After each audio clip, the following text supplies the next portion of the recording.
Round 11 sees the European-based teams having to cope without players called up for the Six Nations. My name's Mark. Let's talk rugby.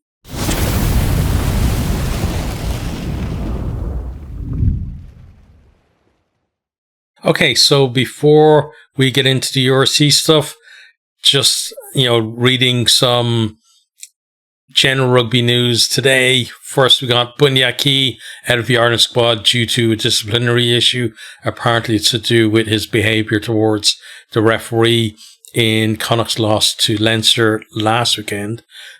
So it's good to see the IRFU taking it seriously, like abuse of officials. Never good, no matter, and not just singling Bundee out for this. It's never good, whether it's from Leinster or Connacht or from any club or any nation. I think pretty much every team has someone like that, though, who'll have a go at the referee. And, it's good to see them taking a stand on it.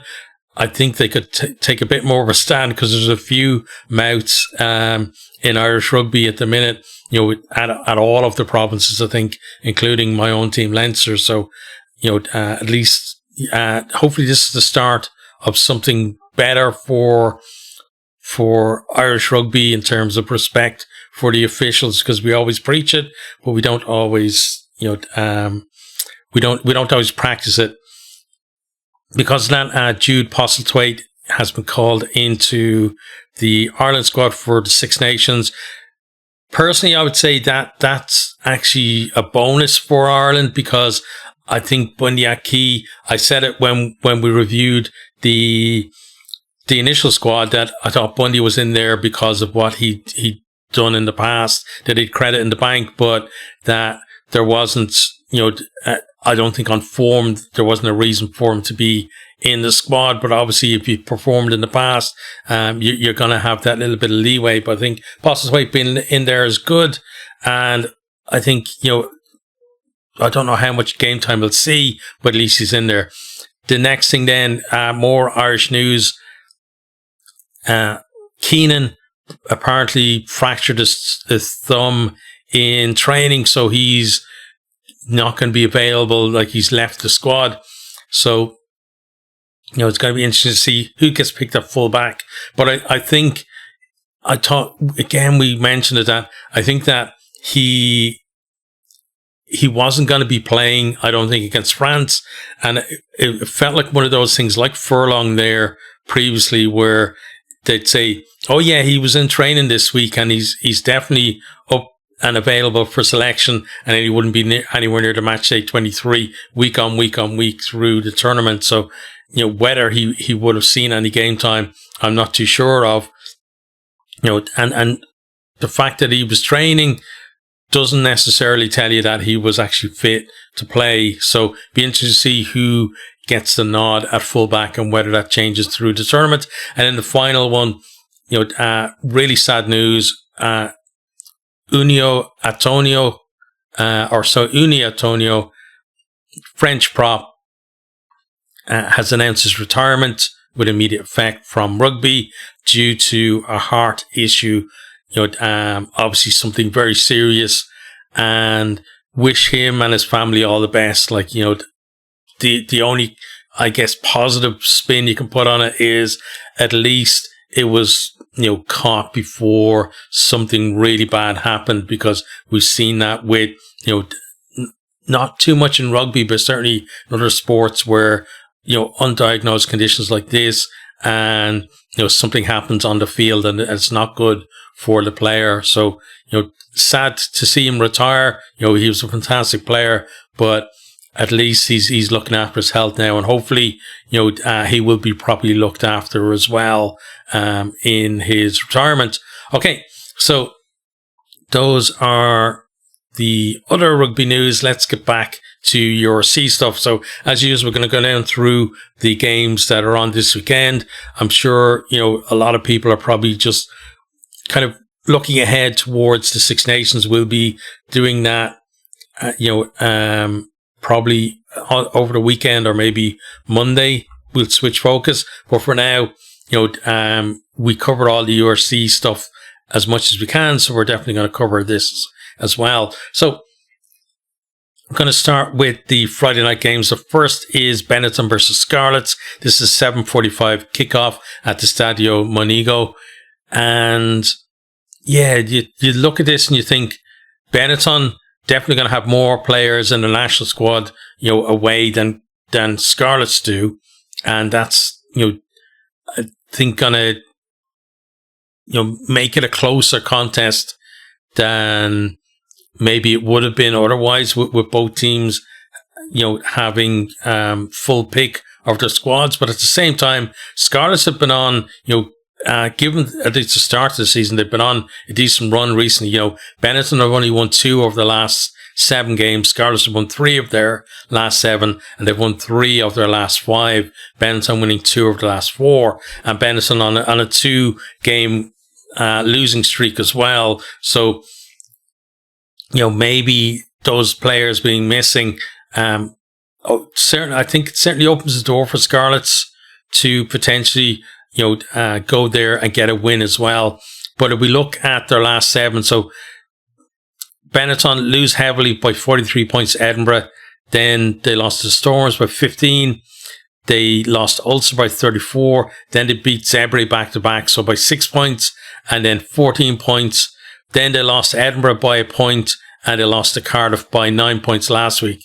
So, the only team they've beaten in that run is Zebre twice. And, Zebre at the moment sitting below Scarlets in the league because, Scarlets have had a bit of resurgence and Zebre have really had, a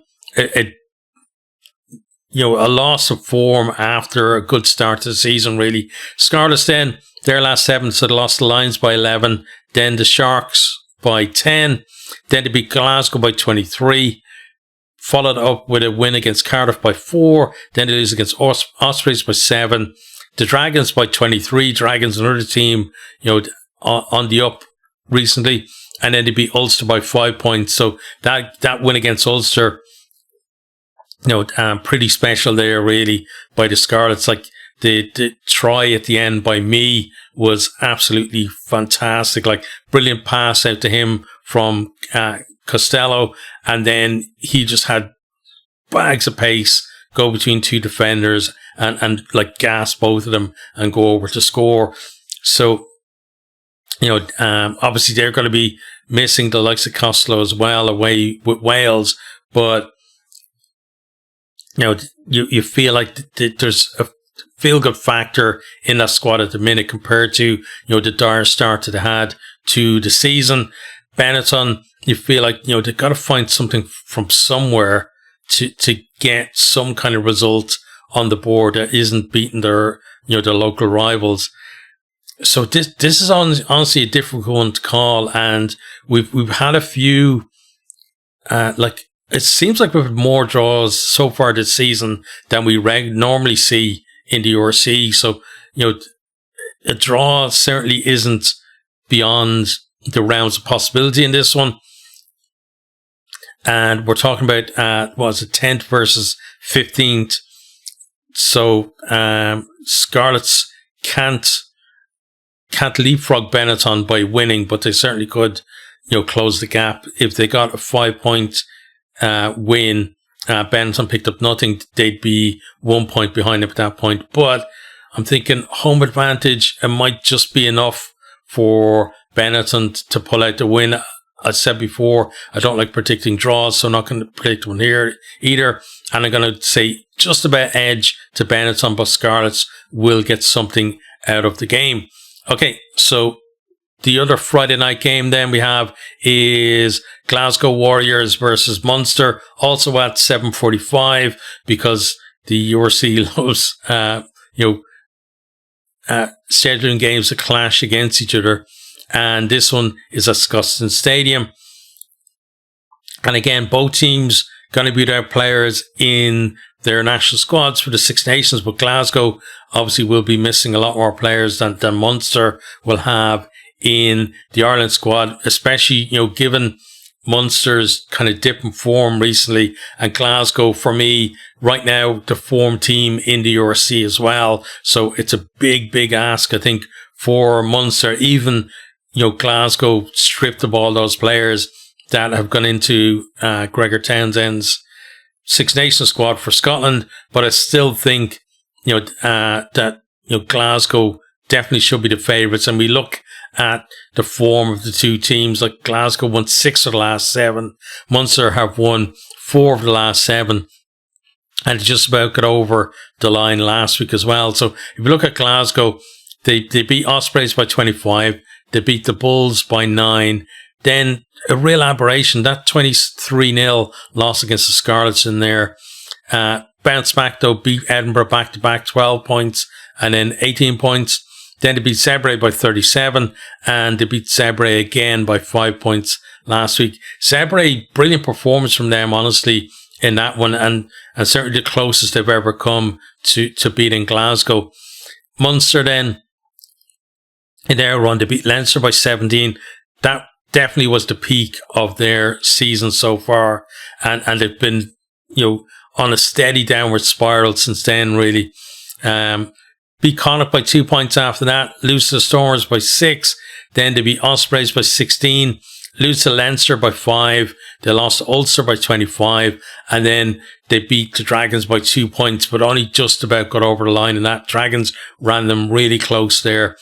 And yeah, again, like given the difference of form between the two teams, Glasgow, as I said, definitely the form team in the league at the minute. They're top of the table. Munster in 5th, having been, Munster were up there with the Stormers, second place behind the Stormers, and they had that long run of being unbeaten until they lost to the Stormers, and yeah, they've been kind of going down ever since. Beaten at home by Castres in the Champions Cup to exit the at the pool stages for the first time in donkey's years. And yeah, it feels like they need some kind of pick me up to get confidence back in that team and get them going again. I don't think they're going to find that at Scotstoun this weekend, so I'm going to go for a Glasgow win. And I'm not sure if Munster are going to get anything out of the game unless it's high scoring and they maybe get a try bonus point, but still lose by a couple of scores or more. But yeah, I'm going to back Glasgow in that one. Okay, so on to then the Saturday games, and the first Saturday game is a South African derby. So it's the Lions versus Vodacom Bulls, 12:30 kickoff. It's at Ellis Park, and you've got the Lions who have been fantastic in South Africa, and they've been very poor in Europe. So they'll definitely be happy that they're playing this one. Well, obviously they were going to be playing the Bulls in South Africa anyway because they're both South African teams. But I mean, they'll be happy to have a game in South Africa this weekend. And then the Bulls, have kind of had a long run of poor results, and then just the last couple of weeks they've picked things up a little bit. Going away to Edinburgh and getting a win there, I think would be a big boost to them. But still, it's kind of difficult to back them at the minute because they haven't shown enough form, I don't think. But let's have a look at the form of both teams. So Lions have won 4 and drawn 1 of the last 7. Bulls have won just 2 of the last 7. So the Lions defeat against Benetton by 26. Then they beat Scarlets by 11, Ulster by 18. Yeah, the Bulls by 10, and that was obviously at Loftus. Then they lost the Stormers by 7. They beat the Sharks by 1, and then they got to draw against the Ospreys, which were I think the first game they haven't lost in the URC in Europe so far this year. The Bulls then, in their run, lost to Ulster by 21, to beat Connacht by 1. Then they lost to Glasgow by 9, Lions by 10, Sharks by 9, and then the Stormers by 5. And then last week then they went to Edinburgh and they won by 2 points. So yeah, looking at this one at the moment, you got both of these teams vying for the lower places in the playoff spots. You got the Lions in 7th and the Bulls in 9th. And there's 4 points separating the teams. So, the Bulls potentially could leapfrog the Lions and then be, up there kind of like at the moment, there's an 8-point gap between 6th and 7th. So you got Ulster in 6th and the Lions in 7th. So, one of these two teams could go on a bit of a run and start hunting down that gap and potentially get themselves further up the table. But you feel like for both teams, in terms of ambitions for playoff spots, it's a big game, this one. If the Lions, have looked decent in parts of past seasons without really producing over the full 18 games of a regular season, and regularly, missing out on the playoffs because of that. Whereas the Bulls have been, pretty much the most consistent team, I think, in the league stage of the URC since it came into being, apart from this year. Like this year, they've been way down on where we normally expect them to be. And you feel like they got that win in Edinburgh, but they need to put some kind of run together to get themselves, into a position where you'd be more confident backing them to make the playoffs this year, rather than at the minute they're kind of in that mill of teams from the Lions in 7th down to kind of Connacht in 14th, and then not too far behind even Scarlets and Zebre in 15th and 16th. So they're kind of in that mill at the minute, and they're not kind of used to being in that situation. So let's see if they can start, it wouldn't be starting because they've beaten Edinburgh last week, but in terms of an actual run, because, one win doesn't make a run. If they can get a win in this one and make it at least a run of 2 games, with victories. But for me, given recent form, and I'm not just talking about last week, I'm talking about, especially, the games between these two not too long ago, I have to go for a Lions win. So I'm going to back the Lions in that one. But hopefully the Bulls will come good soon, because, for me, they're of the teams who haven't won the URC yet, they're the ones I think that have, they've obviously come the closest, haven't been in a couple of finals, but also I think they, it'd be great to see them lifting the trophy for their fans, having come so close. But, if they're going to do it this year, they're going to have to do it the difficult way. Okay, but as I said, I think I'm going to go for a Lions win in that one. Next, then we have the other South African derby that's on this weekend. So Hollywoodbets Sharks versus DHL Stormers, 3:00 kickoff at the Hollywoodbets Kings Park. And, this is going to be an interesting one, I think, because if you had been looking at this fixture, go back maybe a month and you would have said, oh, Stormers are going to win that. And that's all she wrote. But, Sharks, they've won 3 of the last 7. Stormers have won 6 of the last 7. But as you go through them, we'll see that there's something more significant than that. So, first of all, the Sharks lose to Leinster by 26. They lose to Ulster by 8.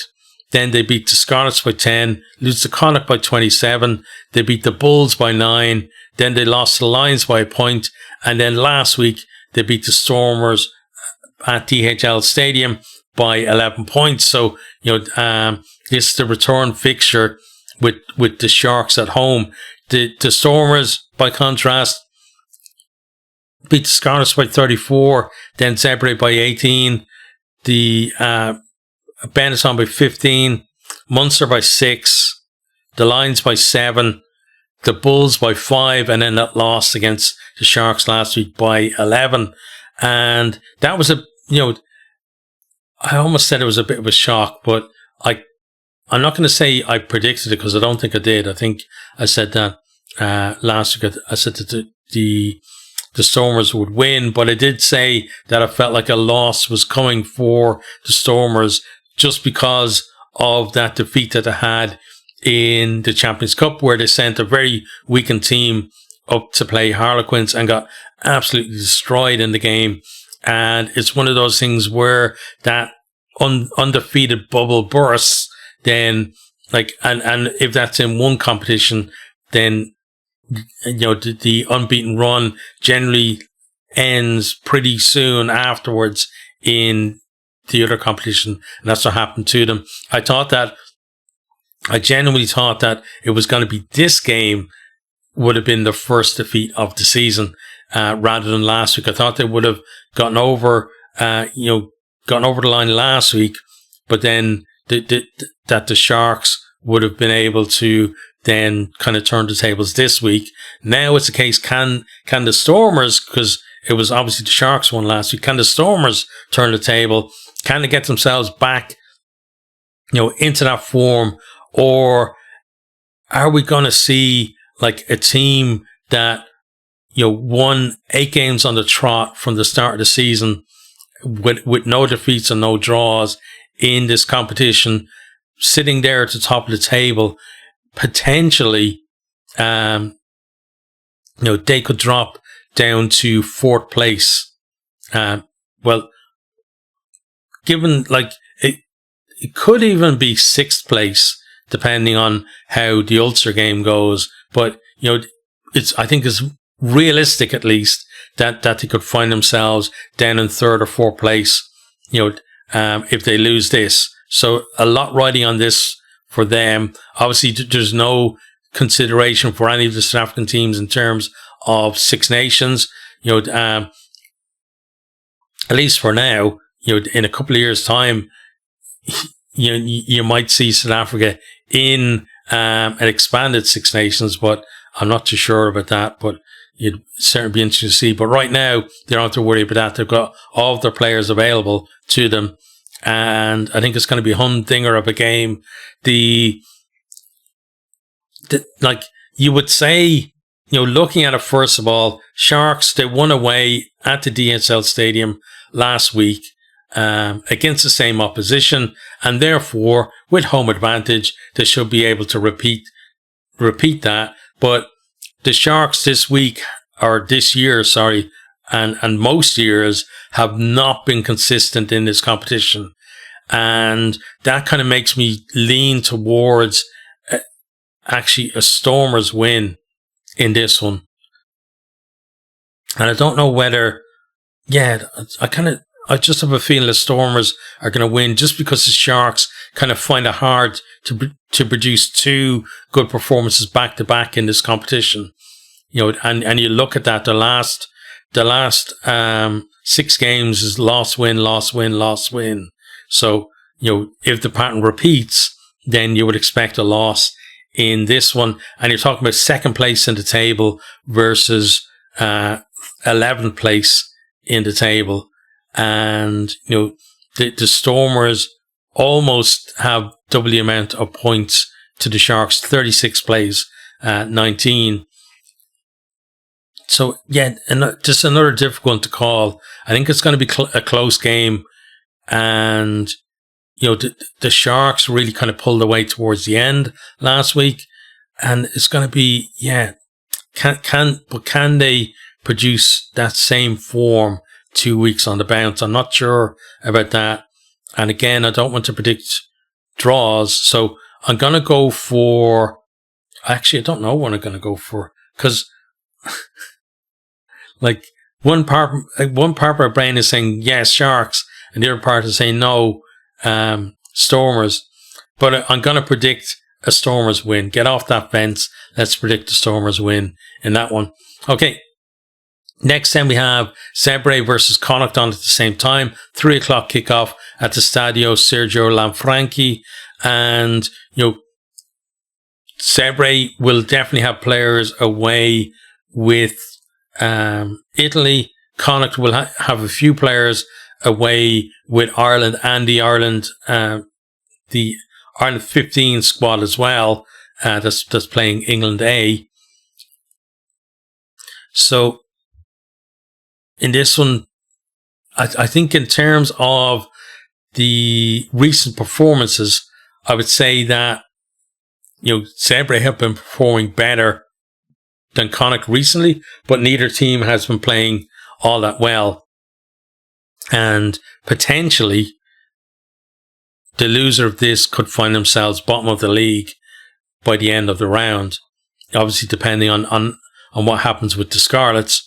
If the Scarlets can win away to Benetton, then the loser of this should be, you would imagine, bottom of the league at the full-time whistle. But yeah, we look at recent form. You got Zebre. They lost to Storms by 18, lost to Leinster by 24, lost to Cardiff by 15, lost to Benetton by 6, then Benetton by 14.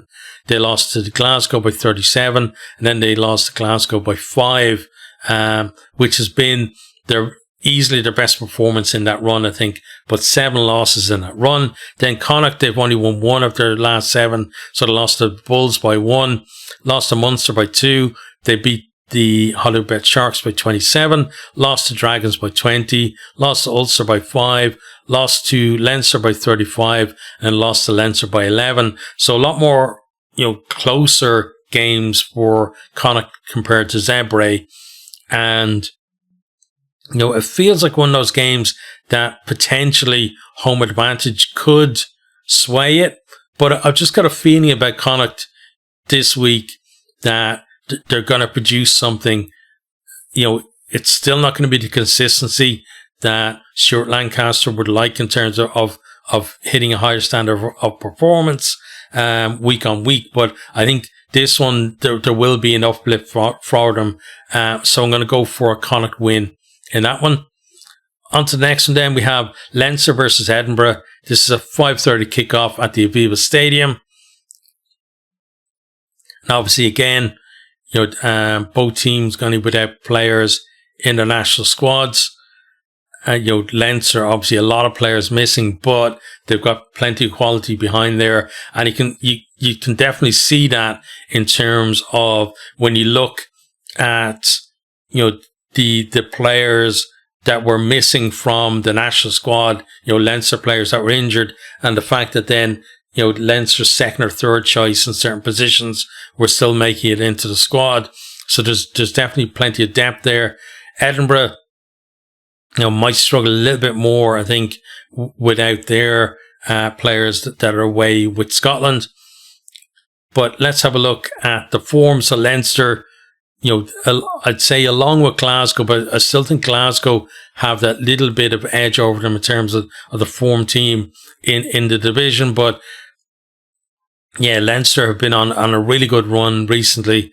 Won 6 of their last 7 and won 6 on the bounce as well. Edinburgh have won 3 of their last 7. They've been very patchy with that as well. So Leinster, that loss against Munster by 17, which is a real wake-up call for them. Then they beat Zebre by 24, beat Dragons by 14, beat Ulster by 4, beat Munster by 5. They beat Connacht by 35, and then they beat Connacht by 11. Then Edinburgh in their run, they beat Benetton by 43, lost to Cardiff by 1, beat Ospreys by 2, lost to Glasgow by 12, lost to Glasgow by 18. They beat Benetton by 1, and then they beat the Bulls by 2. So a lot of close games for Edinburgh in there. So I think, if Leinster can get a decent start and just kind of keep them at arm's length, I think, it could be a bonus point win for Leinster and nothing really for Edinburgh out of the game. Leinster certainly very vulnerable this year. We've seen it in a lot of their performances, both in the URC and in Europe. But I feel like, against Connacht, and in recent weeks as well, we're seeing some of those processes, coming good for them. Still not quite there. There's a lot, certainly their multi-phase attack still needs a lot of work, but you can see in terms of, their first and second phase attack is is starting to have a cutting edge to it. Set pieces improve, and the defense is a lot better as well. Obviously going to be a big change in terms of personnel here. It'll basically be, a whole new 23 or very close to it for this game. But again, they've got the quality there, and it's a chance for other players to kind of put their hands up and say, listen, we're here, and we can perform when it gets to kind of the pointy end of the season. The run in the league, the knockout stages of the Champions Cup, and potentially then, well, you would imagine, but not guaranteed, the knockout stages of the URC as well. So, there are a lot of players, I think, will be kind of wanting to show Leo Cullen, or remind them of the quality that they have, while the more established players are away with Ireland. And then Edinburgh, you don't kind of get that feeling that there's going to be as much there. I think, there have been some decent young players who come through this year, but some of them are away with the Scotland squad as well. So I'm going to go for a Leinster win in that one. And then we come then to the final two games of the weekend on Saturday, both 7:45 kickoffs. So the first is Ospreys versus Dragons. So a Welsh derby at the electric Brewery Field. And, with what's been happening to Ospreys recently, it really is kind of, I'd say some of those players, obviously some of them are away with Wales, but other players there probably just want to get out there for the 80 minutes and forget all the off-field stuff that's going on at the minute.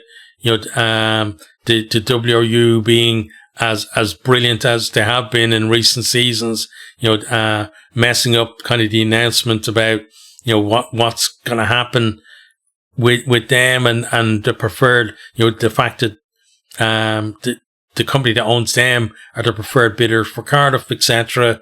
Not really handled very well. And players are posting on social media saying, listen, we don't have a clue what's going on. And that's a terrible situation to be in. They're young guys, some will have families or whatever, or whether they have families or not, they've still got, bills to pay, and like this is meant to be their career, and they don't know whether, what's going to happen, at the end of their contract or whenever something happens. Do they have to go out and find a new club? Should they do that now? And kind of preempt that, because what you don't want to be really is in a situation where, you're looking for a new club and all of the other guys in your same position or the positions you cover are all looking for a new club at exactly the same time, and then limiting the opportunities that are available to you. So there will be, I think players who will be thinking about jumping before they get pushed at this stage as well. So a lot of that going on at the minute, and it's not a good place to be. And I've said it so many times. I just wish that, the WU could just say, listen, it's a very costly thing to get rid of a club. It's not just a case of let's turn the lights out and that's it. There's no cost involved. From like, I think I was watching a video there that said that, it's the equivalent of funding the team for the next 5 years is probably what the likely cost of shutting this team down to the WRU will be. So for me, as a rugby fan who wants to see all of these teams there, it's a no-brainer. Fund them for the next 5 years and then see where you are at that point, because things might improve. There could be extra money coming into rugby by that point. You don't know how much the game is going to grow over that time. That maybe makes, the woes that clubs are facing at the minute, kind of I'm not going to say inconsequential, but certainly, not as bad as I think it is at the minute. It's obviously possible that it could go completely the other way. And then you end up cutting a club anyway, or maybe cutting two of the regions. But at the minute, it doesn't make sense to me to be, putting the players and the fans through that. And especially from an organization for me, it's weird that you have a situation where the WRU caused all of this mess in the first place, but they're the ones that are allowed to make the decisions about what happens because of the mess they made and to do the cleanup. It's crazy. For me, it would be no, you've proved that you can't run these regions effectively. You can't run rugby in Wales effectively. Therefore, let's give, somebody else a go, kind of take it out of your hands. But let's get back to the game itself. So Ospreys versus Dragons, both teams have had a bit of resurgence, recently. They were both down there kind of it's not that long ago when the bottom three were Ospreys, Dragons and Scarlets were the bottom three, in the table, and Ospreys have moved up to 8th since then, and Dragons have moved up to 13th, and that doesn't sound that much, but when you're the team that have been basically rooted to the table, either 15th or 16th for pretty much the entire season for the last 2 or 3 seasons, or maybe more, themselves and Zebre down there, to be able to, mid-season climb off the bottom of that table and move up even a couple of spots ahead of where you're normally expected to be, that is a big achievement for them, and it's great to see as well. And it's good for fans, and again, it's one of the reasons why I don't see this whole thing of, okay, we've got to get rid of one of the teams because we're not producing the players at the minute, and it's a financial thing and blah blah blah, because things can turn around very quickly. Ospreys have gone, as I said, from I think it was 14th in the table up to 8th in no time, and the Dragons have dragged themselves off the bottom of the table up to 13th, over the last few weeks as well. So to me, it shows that, if you get the right people in place and you get buy-in, things can improve in short order. And when things improve, then, generally more people want to go and see the games, because nobody wants, fans will go and watch their team get battered every week, but more fans will come if they're getting the odd win at least, so that's definitely going to be improvement for the finances of both of these teams. But at the minute, Ospreys, they've won 2 of the last 7, but also drawn 2 of the last 7 with 3 defeats. Dragons have won 2 of the last 7 with 1 draw, and they've lost 4. So, and the last time these two teams played was a draw as well. So, what are the odds of another draw? Huh? I'd say it's the shortest odds, that there's been on a draw in a rugby game in a very, very long time. But Ospreys in their run lost to Glasgow by 25. They drew against Dragons, lost to Edinburgh by 2, lost to Munster by 16. Then they beat the Scarlets by 7 and Cardiff by 11, and then drew against the Lions last week. That was a 20-all game. Then the Dragons, they lost to Cardiff by 7. They drew against the Ospreys, lost to Leinster by 14, but that was a very good performance from them in that one. We talked about that previously. Beat Connacht by 20, lost to Cardiff by 3, beat Scarlets by 23, and then lost to Munster by 2. So some, just 2 wins on that run, but way more than 2 good performances in there. You're really only looking at what would you say? Most of them have actually been close. Like, Cardiff, of the losses, Cardiff 1 score. Then Leinster was 2 scores, but they came very close to actually making it 1 score or even getting a draw at that game. Cardiff again by 1 score, and then Munster by a score as well. So, they've been harder to beat over that period. And, for me, it feels like definitely going to Ospreys. They could maybe, it really depends how Ospreys respond to the news that come out this week. Is it going to fire them up for a performance, or is it going to be a case of people just feel despondent and they're not sure how to process it at the minute, and therefore it affects performance? I personally think it's going to fire Ospreys up.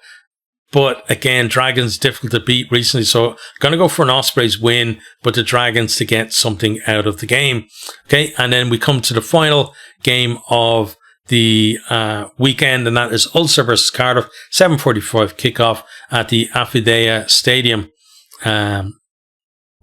formerly the Kingspan, or like Ravenhill. So Ulster, have won 4 of the last 7, Cardiff 5 of the last 7. And these two teams, at the minute, sitting 4th and 6th in the table. The winner of this game will definitely be ahead of the loser. Cardiff, will be looking to, given the teams that are playing each other this weekend, Cardiff will be looking at potentially a win to maybe go, potentially second or third in the table and get back up there. That's where they've been for most of the season. Just, in the last week, overtaken by Leinster. But yeah, they've got an opportunity. I think they've already beaten Ulster this season, and they definitely have the wherewithal to go there and get a win. But Ulster's the same point. Are kind of like the top 6 at the moment are detached, 8-point gap to the rest of the table. And Ulster will want to keep in that mix. They won't want to kind of get kind of isolated, where they're kind of in no man's land, too far behind the top 4 or 5 to make a challenge for, home berth in the quarterfinals, and too far ahead of the teams below them to really be in any kind of danger of getting caught. So they'll want to stay in that mix. And, again, it makes, I think, this a very interesting game for me. So Ulster in their run, they beat the Sharks by 8, then lost to the Lions by 18, beat Benetton by 34, lost to Leinster by 4, then they beat Connacht by 5, and Munster by 5. Then it lost to the Scarlets last week by 5, where, Ulster were kind of relying on the forwards a lot, whereas this year we've seen the backs really tearing things up, but they didn't get much change out of that Scarlets defence, and it was the Scarlets that looked the better team, ball in hand. Cardiff then, they beat the Dragons by 7, Edinburgh by 1, Zebre by 15, lost to the Scarlets by 4, beat the Dragons by 3, lost to Ospreys by 11, and then they beat Benetton by 9. So recently, the only teams they've lost against have been fellow Welsh teams, and these two teams met in the Challenge Cup as well, where Cardiff pulled off a decent win in that. So, Ulster, I don't know whether, there's always talk of revenge when things like that happen, right? But I'm not sure whether that's going to be on Ulster's mind, because, again, going to be probably very different players, with both teams having, representatives in their national squads. But I feel like, Ulster at home, the fact that they're coming off the back of a loss, Richie Murphy would be looking for some kind of reaction from the players and a better performance in this one. And, there are going to be players as well, I think, in that Ulster team who will see the likes of, Jacob Stockdale, Rob Balakoon, and now Jude Postlethwaite, all, getting into the Ireland squad, and plenty more as well. There are a lot more Ulster players than certainly we saw last year in the Ireland squad, and players will see that now and feel motivated by that as well. I think that there are opportunities there, and generally Six Nations, it's very rare. Already Ireland have had injury withdrawals and a discipline withdrawal as well, that there more chances will come through the Six Nations as well. So I think a lot of those Ulster players who, for me, are very close to would have been very close to potentially making a squad anyway, will feel like, that a good performance here could just put the hand up a little bit and say, listen, I'm here too, if you need me. So because of that, I think I'm going to go for an Ulster win in that one. Okay, so that's our look ahead to the weekend's fixtures. As I said, I know a lot of people will be already thinking ahead to the Six Nations, but for me, I want to make sure that I'm covering this properly. So we'll cover the games on the Friday and Saturday, and we'll probably have a wrap up probably on Sunday, and then our focus then will switch to Six Nations from there. But for now, it's URC, and again, another weekend of fixtures where it feels like that there could be a lot of movement, both at the top of the table and towards basically everywhere on the table almost. Like the top of the table definitely going to change given which teams are playing each other. And I don't just mean Glasgow, I mean like that top six group. Then you've got the middle group, and then you got the bottom group as well. All have lots to play for this weekend.